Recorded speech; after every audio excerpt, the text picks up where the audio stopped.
शंभवे गुरुवे नमः। शंभवे गुरुवे नमः। शंभवे गुरुवे नमः। समस्त गुरु बहनों और गुरु भाइयों के चरणों में मेरा प्रणाम। ब्रह्मांड में व्याप्त समस्त शक्तियों को मेरा प्रणाम।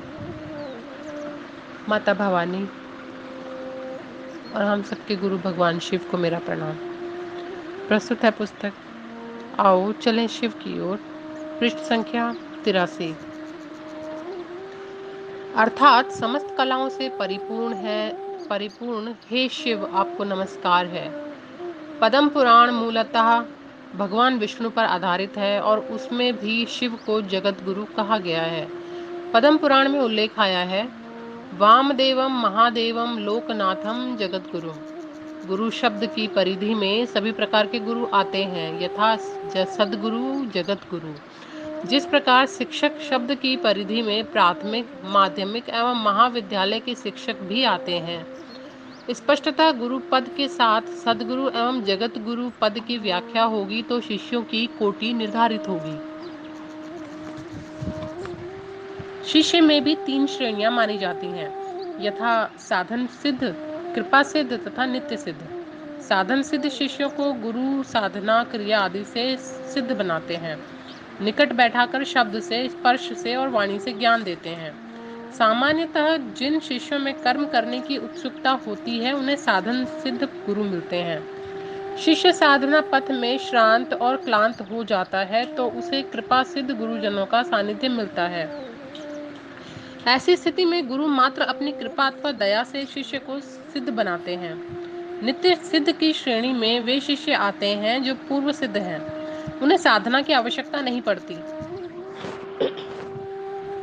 मात्र गुरु दया से उनका मन शिव के आवेश से आवेष्टित हो जाता है। ऐसा लगता है कि बाघ के बच्चे को उसकी माँ मांस खाना सिखला रही है, किंतु उसमें मांस खाने व शिकार करने का पूर्व गुण प्रकृति प्रदत्त है। सियार के बच्चे को अगर बाघ की माँ वैसा ही प्रशिक्षण दे तब भी वह बाघ के जैसा शिकारी नहीं हो सकता है। नित्य सिद्ध मात्र शिव गुरु की दया से शिव के मानिंद हो जाते हैं। ध्यातव्य है कि गुरु शब्द का एक अर्थ होता है भारी या वजनी। कोई भी संबंध व्यक्ति का मन बनाता है। गुरु शिष्य संबंध भी एक रिश्ता है। शिष्य के मन में उसकी गुरु सत्ता अन्य विचारों एवं भावों की अपेक्षा भारी है या नहीं।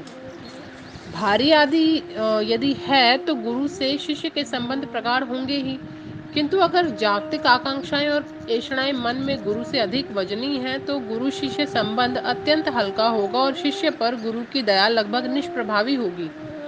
पुस्तकों में यह व्याख्या नहीं मिलती है, किंतु गुरु शिष्य संबंध का तापमान एक शिष्य के द्वारा स्वमेव मापा जा सकता है। अपने गुरु शिव के प्रति शिष्य भाव का तापमान एक गणितीय समीकरण से स्वतः मापा जा सकता है। जीवन अवधि के एक पक्ष यानी 15 दिनों में से एक दिवस रात्रि के समय में लौकिक एवं पारलौकिक सभी चिंतनों में से मिला जुला कर गुरु के चिंतन में शिष्य का मन कितने समय लगा रहा।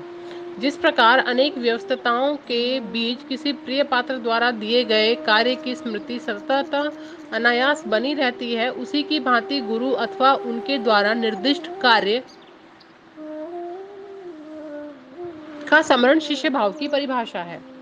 गुरु भाव की परिधि में एक व्यक्ति का मन 24 घंटे के दिन रात के अंतराल में कितने समय तक रहता है, इसे मिनट और घंटे में परिगणित किया जा सकता है।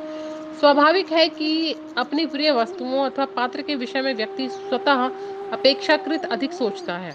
कहा जाता है कि ध्यान किया नहीं जाता अपितु हो जाता है। पत्नी और बच्चों के बारे में कोई पद्मासन या सिद्धासन लगाकर या एक निर्धारित समय अथवा स्थान में सोचने की क्रिया नहीं करता। वे लोग व्यक्ति के ध्यान में रहते ही हैं। गुरु के प्रति शिष्य की प्रियता बरबस अपनी ओर आकर्षित करती रहती है और शिष्य गुरु के ध्यान में जागतिक भंवर जाल के मध्य भी शिष्य शिव की याद में रहता है। सचमुच ध्यान की यही परिभाषा है तथा शिष्यता के ताप का मापक यंत्र भी। शिष्य मन का शिव गुरु के आकर्षण में स्वतः गमन उनकी महती दया से ही संभव है। शिव का गुरुपद मनुष्य की शारीरिक शक्ति से अधिक बलशाली है, उसकी मानसिक शक्ति, और मानसिक शक्ति से अधिक बलशाली है उसकी आध्यात्मिक शक्ति। आध्यात्मिक शक्ति ही मानसिक और शारीरिक शक्ति के निरूपण का आधार है, उसकी नियामक शक्ति है। आध्यात्मिक शक्ति के अभाव या गलत दिशा निर्देशन से चिंतन के विकास का आधार भी संकुचित अथवा गलत होगा।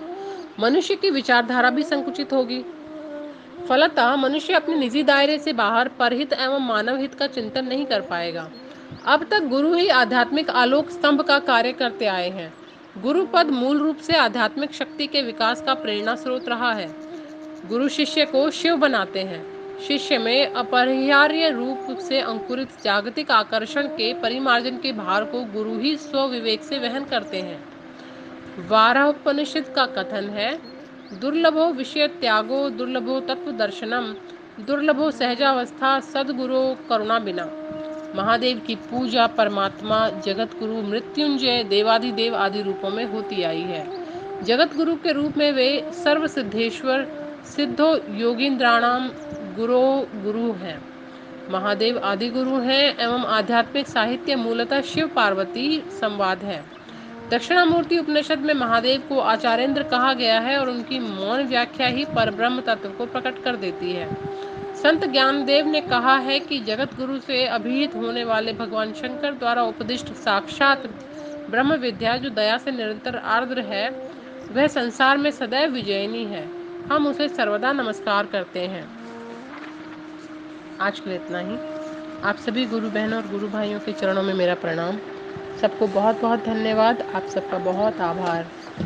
जगा जगा महादेव अजगद महादेव जगा जगा महादेव अजगद महादेव आदि गुरु महादेव जगत गुरु महादेव आदि गुरु महादेव जगत गुरु महादेव सब देव के देव मेरे गुरु महादेव सब देवों के देव मेरे गुरु महादेव जगा जगा महादेव और जगा महादेव जगा जगा महादेव और जगा महादेव आदि गुरु महादेव जगत गुरु महादेव आदि गुरु महादेव जगत गुरु महादेव सब देव के देव मेरे गुरु महादेव सब देवों के देव मेरे गुरु महादेव जगा जगा महादेव